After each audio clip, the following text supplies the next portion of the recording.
എൻ്റെ പേര് വിസ്മയ. ഞങ്ങൾ കവിയൂരിൽ നിന്ന് വരുന്നു. ഇതെൻ്റെ അമ്മ. ഞാൻ എൻ്റെ ഒരു സാക്ഷ്യം പറയാൻ വേണ്ടിയിട്ടാണ് ഇവിടെ വന്നത്. ഞാൻ +2 കഴിഞ്ഞതിന് ശേഷം ജർമ്മൻ ലാംഗ്വേജ് പഠിക്കാനായിട്ട് പോകുമായിരുന്നു. അപ്പം ഫസ്റ്റ് ഞാൻ എക്സാം എഴുതിയ സമയത്ത് എനിക്ക് 3 മൊഡ്യൂൾ കിട്ടിയായിരുന്നു. ആ സമയത്ത് കൃപാസനത്തെ പറ്റി അറിയത്തില്ലായിരുന്നു. അതിനുശേഷം 2ാമത്തെ പ്രാവശ്യം സ്പീക്കിംഗ് ആയിരുന്നു പോയത്. 2ാമത്തെ പ്രാവശ്യം വീണ്ടും എഴുതി. അപ്പോഴെനിക്ക് കിട്ടിയിട്ടുണ്ടായിരുന്നില്ല. അത് കഴിഞ്ഞ് അമ്മയുടെ ചേച്ചി വഴിയാണ് കൃപാസനത്തെ പറ്റി അറിയുന്നത്. അങ്ങനെ അമ്മ ഇവിടെ വന്ന് ഉടമ്പടി എടുത്തു കഴിഞ്ഞ് അമ്മയുടെ ഉടമ്പടിയിൽ നിന്ന് കിട്ടിയ ഉപ്പുമായിട്ടായിരുന്നു ഞാൻ പിന്നീട് 3ാമത്തെ സ്പീക്കിങ്ങിന് അറ്റൻഡ് ചെയ്യാൻ വേണ്ടിയിട്ട് പോയിട്ടുണ്ടായിരുന്നത്. അങ്ങനെ പോയി ഞാൻ ഫയലിനകത്ത് ഉപ്പിട്ടിട്ടായിരുന്നു ഉള്ളിൽ കയറിയത്. അവിടെ ചെന്നപ്പോൾ തന്നെ എനിക്കൊരു മിസ്സിനെ കാണാൻ കഴിഞ്ഞു. അവിടെ വന്ന പിള്ളേരെല്ലാം മിസ്സിനോട് എപ്പോൾ ക്ലാസ് തുടങ്ങും, എപ്പോൾ പരീക്ഷ തുടങ്ങും, എപ്പം പരീക്ഷ കഴിയും എന്നൊക്കെ ചോദിച്ചു. പക്ഷേ എല്ലാം മിസ്സ് എന്നെ നോക്കി തന്നെയായിരുന്നു പറയുന്നത്. അപ്പോൾ എനിക്ക് ആദ്യം ഒന്നും മനസ്സിലായില്ലായിരുന്നു, കാരണം കൃപാസനത്തെക്കുറിച്ച് എനിക്ക് കൂടുതലൊന്നും അറിയത്തില്ലായിരുന്നു. അതിനുശേഷം ഞങ്ങൾ ഉള്ളിൽ എല്ലാവരും കയറിയിരുന്നു. എല്ലാ പിള്ളേരും പരീക്ഷയ്ക്ക് പോയി. എനിക്ക് സ്പീക്കിംഗ് മാത്രമേ ഉള്ളതുകൊണ്ട് ഉച്ച കഴിഞ്ഞായിരുന്നു. ഞാൻ ഒറ്റയ്ക്ക് ആ റൂമിലിരുന്നു. അപ്പോൾ ആ മിസ് മാത്രമേ ഉള്ളായിരുന്നു എനിക്ക് കൂട്ടായിട്ട് ആ റൂമിൽ.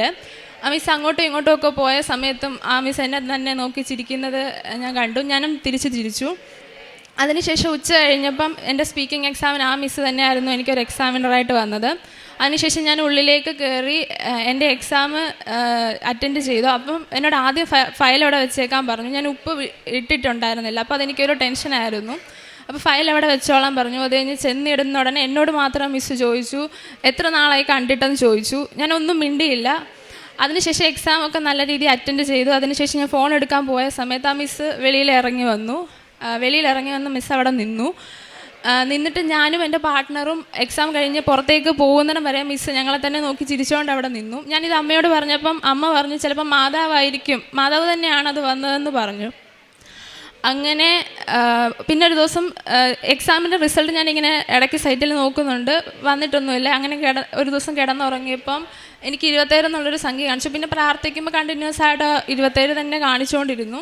അപ്പം ഞാൻ അമ്മയോട് പറഞ്ഞ വഴിക്കാണ് അമ്മ പറഞ്ഞത് ചിലപ്പം ആ ദിവസമായിരിക്കും റിസൾട്ട് വരിക എന്നത്.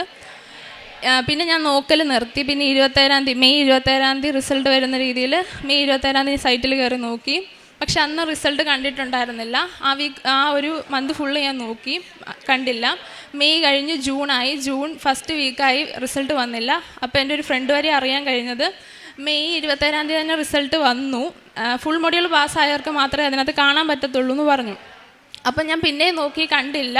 അപ്പം 27-ാം തീയതി മാതാവ് കാണിച്ച ഡേറ്റ് തന്നെയാണ്. പിന്നെ എന്താ പറ്റിയെന്നറിയില്ല. ജൂൺ 2nd വീക്ക് ആയപ്പോഴത്തേക്കിനും മാതാവ് എനിക്ക് സർട്ടിഫിക്കറ്റ് കയ്യിൽ കിട്ടിയപ്പം ഫസ്റ്റ് ഞാൻ നോക്കിയത് പാസ്സായോ ഫെയിലായോ എന്നുള്ളത് അത് തന്നെയായിരുന്നു. അപ്പോൾ ഫെയിലെന്നാണ് അവിടെ കാണിച്ചത്. പക്ഷെ ഞാൻ അത് കഴിഞ്ഞ് ഉടനെ നോക്കിയത് സ്പീക്കിങ്ങിൻ്റെ എക്സാമിൻ്റെ റിസൾട്ടായിരുന്നു. പക്ഷെ 45 വേണ്ട സ്ഥാനത്ത് എനിക്ക് 57 മാർക്ക് അവിടെ ഉണ്ടായിരുന്നു. മാതാവ് എന്നെ അത് പാസ്സാക്കിയായിരുന്നു. പിന്നെ എന്താ ഫെയിലായെന്ന് നോക്കിയപ്പോൾ ഞാൻ ആദ്യം എഴുതിയ 3 മൊഡ്യൂളിൻ്റെ മാർക്ക് ഇതിനകത്ത് ആഡ് ചെയ്ത് വന്നിട്ടുണ്ടായിരുന്നില്ല. പിന്നെ അപ്പോൾ തന്നെ ഞാൻ അത് അവർക്ക് മെയിൽ അയച്ചു.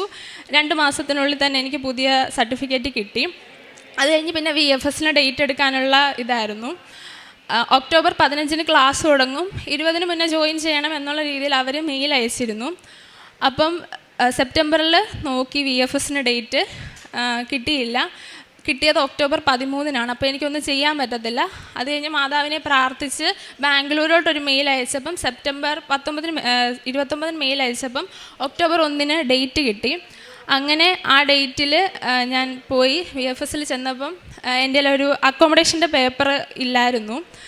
പക്ഷേ മാതാവ് അത് കൃത്യസമയത്ത് തന്നെ അവരിന്ന് മെയിൽ അയച്ച് എനിക്ക് പ്രിൻ്റ് എടുത്ത് അവിടെ സബ്മിറ്റ് ചെയ്യാൻ പറ്റി. അതേപോലെ തന്നെ പ്രീ അപ്രൂവലിൻ്റെ പേപ്പറും എൻ്റെ ഒരു പേജേ ഉള്ളായിരുന്നു. മാതാവ് അത് തക്ക സമയത്ത് കാണാതാക്കിയതിന് ശേഷം ഞാൻ പിന്നെ ഒരു പ്രിൻ്റ് എടുത്ത് 2 പേജും കൂടെ ആക്കി തന്നെ സബ്മിറ്റ് ചെയ്യാൻ പറ്റി. അതിനുശേഷം എനിക്ക് അവിടുത്തെ ഒരു ഫോം കിട്ടിയായിരുന്നു. ഞാനത് ഫില്ല് ചെയ്ത് അവിടെ കൊടുത്തു കഴിഞ്ഞപ്പം അവിടുത്തെ ആൾ ശ്രദ്ധിക്കാതെ ഇരുന്നതുകൊണ്ട് എനിക്ക് ആ ഫില്ല് ചെയ്ത ഫോം തിരിച്ചു തരികയുണ്ടായി. അപ്പം ഞാനത് തിരിച്ച് വീട്ടിലേക്ക് വരുന്ന വഴിക്കാണ് കണ്ടത്. അപ്പോൾ അതൊരു ടെൻഷനായിരുന്നു. ഞാൻ അവർക്ക് മെയിൽ അയച്ച് ഫില്ല് ചെയ്ത ഫോമൊക്കെ കാണിച്ചുവെങ്കിലും റിപ്ലൈ ഒന്നും ഇല്ലായിരുന്നു. അപ്പോൾ അതൊരു പേടിയായിരുന്നു, റിജക്റ്റ് ആവുമെന്ന്. അതിനുശേഷം എൻ്റെ ഫ്രണ്ടിന് അടുത്ത മാസമായപ്പം സെപ്റ്റംബർ 1st വീക്കിൽ തന്നെ ഫ്രണ്ടിന് വിസ അടിച്ച് കിട്ടി. എനിക്ക് എന്നിട്ടും വരുന്നുണ്ടായിരുന്നില്ല. അപ്പോൾ എനിക്ക് റിജക്റ്റ് ആയോ എന്നുള്ളൊരു പേടിയായിരുന്നു. പിന്നെ സെക്കൻഡ് വീക്ക് ആയപ്പോഴത്തേക്കിനും ഒരു ദിവസം 13-ാം തീയതി അച്ഛനെ ഞാൻ സ്വപ്നം കണ്ട് ഉണ്ടായി. അച്ഛൻ മെഴുകുതിരി കത്തിച്ച് പ്രാർത്ഥിക്കാൻ എന്നോട് പറഞ്ഞു. അതേപോലെ മാതാവിൻ്റെ മെഴുകുതിരിയിൽ പൂവും വന്നു. അപ്പം അന്ന് തന്നെ എനിക്ക് വിസ ഡിസ്ചാർജ് ആകുന്ന മെയിൽ വരുമെന്ന് ഞാൻ പ്രതീക്ഷിച്ചു. ഞാൻ അപ്പം തന്നെ അന്ന് തന്നെ ഞങ്ങൾ പ്രേക്ഷിത കാരുണ്യ പ്രവർത്തിക്കായിട്ട് ചോറ് കൊടുക്കാൻ വേണ്ടിയിട്ട് പോയി. അതിനുശേഷം ചോറ് കൊടുക്കാൻ റെഡി ആയിക്കൊണ്ടിരുന്ന സമയത്ത് എനിക്ക് മെയിൽ വന്നു, ഡിസ്പാച്ച് ആയെന്ന് പറഞ്ഞു. 15-ാം തീയതി എനിക്ക് വിസ കൈ കിട്ടി. ഏതായാലും ഇനി ആ മന്ത് പോകാൻ പറ്റത്തില്ല, ഇനിയിപ്പം മാർച്ച് ഏപ്രിൽ ഇൻടേക്കിനെ നോക്കാൻ പറ്റുള്ളൂ. പിന്നെ അടുത്ത ഇൻ്റർവ്യൂവിന് വേണ്ടി വെയിറ്റ് ചെയ്തു. ഒരു ഇൻ്റർവ്യൂ ഡിസംബർ ലാസ്റ്റിലത്തേക്കിന് കിട്ടി. പാസ്സാകാൻ കഴിഞ്ഞില്ല, ഒന്നും പറയാൻ കഴിഞ്ഞില്ല. അത് കഴിഞ്ഞ് മാതാവ് ഇൻ്റർവ്യൂ ഇല്ലാതെ തന്നെ ഒരു സ്കൂള് എനിക്ക് ശരിയാക്കി തന്നു. അതിനുശേഷം ഇനിയിപ്പം ഈ ഒരു മാർച്ച് 1 എനിക്ക് ജോലി സ്റ്റാർട്ട് ചെയ്യും. ഫെബ്രുവരി 23 ഞാൻ പോവുകയാണ്. ഏപ്രിൽ 1 ക്ലാസ്സും സ്റ്റാർട്ട് ചെയ്യും. ഇത്രയും തന്ന അമ്മ മാതാവിനും ഈശോയ്ക്കും 1000 നന്ദി. പിന്നെ പ്രേക്ഷിത പ്രവൃത്തിയായിട്ട് ഞങ്ങൾ ചെയ്യാറുള്ളത്, ഇവിടുന്ന് പത്രം വാങ്ങിക്കും. പത്രം വാങ്ങിച്ച് ഗവൺമെൻറ് ഹോസ്പിറ്റലിലൊക്കെ ആദ്യം കൊണ്ട് കൊടുക്കുമായിരുന്നു. പിന്നെ ഇപ്പം ബസ് സ്റ്റോപ്പുകളിലും കൊടുക്കാറുണ്ട്. പിന്നെ കാരുണ്യ പ്രവൃത്തിയായിട്ട് ഞങ്ങൾക്ക് പറ്റുന്ന ആഴ്ചകളിലെല്ലാം ഒരു ദിവസം ഞങ്ങൾ ഫുഡ് കൊടുക്കാറുണ്ട്. നേരത്തെ ഞങ്ങൾ ഗവൺമെൻറ് ഹോസ്പിറ്റലിലായിരുന്നു കൊടുത്തുകൊണ്ടിരുന്നത്. അപ്പം അവർ വിലക്കിയതിനെ തുടർന്നാണ് പിന്നെ ഞങ്ങൾ സൈഡിലുള്ളവർക്കൊക്കെ റോഡിൻ്റെ സൈഡിലിരിക്കുന്നവർക്ക് കൊടുക്കാൻ തുടങ്ങിയത്. എൻ്റെ പേര് സുജാത. എനിക്ക് ഒരു പൈൽസിൻ്റെ അസുഖം ഉണ്ടായിരുന്നു. അത് ഞാൻ ആദ്യം മരുന്ന് കഴിച്ചപ്പോൾ അത് മാറിയായിരുന്നു. പിന്നെ ഒരു വർഷം കഴിഞ്ഞ് പിന്നെ അതുണ്ടായി. ഞാൻ പിന്നെ അമ്മയുടെ ഉപ്പ് കഴിച്ചേ പിന്നെ അത് ഇന്ന് വരെ എനിക്കുണ്ടായിട്ടില്ല. 40-ാം സങ്കീർത്തനം 5-ാം തിരുവചനം. ദൈവമായ അങ്ങ് എത്ര അത്ഭുതങ്ങൾ ഞങ്ങൾക്ക് വേണ്ടി പ്രവർത്തിച്ചു. ഞങ്ങളുടെ കാര്യത്തിൽ അങ്ങ് എത്ര ശ്രദ്ധാലുവായിരുന്നു. അങ്ങേക്ക് തുല്യനായി ആരുമില്ല. ഞാൻ അവയെ വിവരിക്കാനും പ്രഘോഷിക്കാനും തുടങ്ങിയാൽ അവ അസംഖ്യമാണല്ലോ. സുജാത എന്ന അമ്മയും മകൾ വിസ്മയവും കൂടിയാണ് ഈ പ്രത്യക്ഷീകരണ സാക്ഷ്യം പരിശുദ്ധ അമ്മയുടെ അൾത്താരയിൽ അവർ ഏറ്റുപറയുന്നത്. ഈശോ അവർക്ക് ചെയ്ത വലിയ ഒരു അത്ഭുതമാണ്. മകൾ വിസ്മയയ്ക്ക് ജർമ്മൻ ലാംഗ്വേജ് പഠിച്ചുകൊണ്ട് ഇരിക്കുമ്പോഴുണ്ടായിരുന്ന എല്ലാ തടസ്സങ്ങളെയും പ്രതികൂല സാഹചര്യങ്ങളെയും പരിശുദ്ധ അമ്മ ഈശോയുടെ മാധ്യസ്ഥം വഹിച്ചുകൊണ്ട് ആ മകൾക്ക് വളരെ സൗഭാഗ്യകരമായ ആദ്യത്തെ ഇൻ്റർവ്യൂ മകൾ തോറ്റുപോയെങ്കിലും രണ്ടാമതൊരു ഇൻ്റർവ്യൂ ഇല്ലാതെ ഈ മകൾക്ക് വിസ പാസ്സായി കിട്ടി, വിസ സാങ്ഷനായി എന്നതിൻ്റെ ഒരു വലിയ സാക്ഷ്യമാണിത്. നഴ്സിംഗ് പഠിക്കാൻ പോകുമ്പോൾ ഈ മകൾക്ക് വലിയ ഭയമായിരുന്നു. ഞാൻ ജർമ്മനി എന്ന ഒരു വിദേശത്ത് ചെല്ലുമ്പോൾ എനിക്കെന്ത് സംഭവിക്കും? ഈ മകൾക്ക് ഉടമ്പടിയുടെ ഉറപ്പാണ്. ഈ മകൾ പറയുന്നത്, ഇത്രത്തോളം പരിശുദ്ധ അമ്മ എന്നെ സഹായിച്ചിട്ടുണ്ടെങ്കിൽ ഏത് ദേശത്തും വിദേശത്തും പോയാലും ഈശോ എനിക്ക് വേണ്ടി അവിടെയും ഇവിടെ ചെയ്ത അത്ഭുതങ്ങൾ തന്നെ അവിടെയും ചെയ്യുമെന്നുള്ള ഒരു വലിയ ഉറപ്പിലാണ് ഇന്ന് ഈ മകൾ അൾത്താരയിൽ നിന്ന് ഇറങ്ങുന്നത്.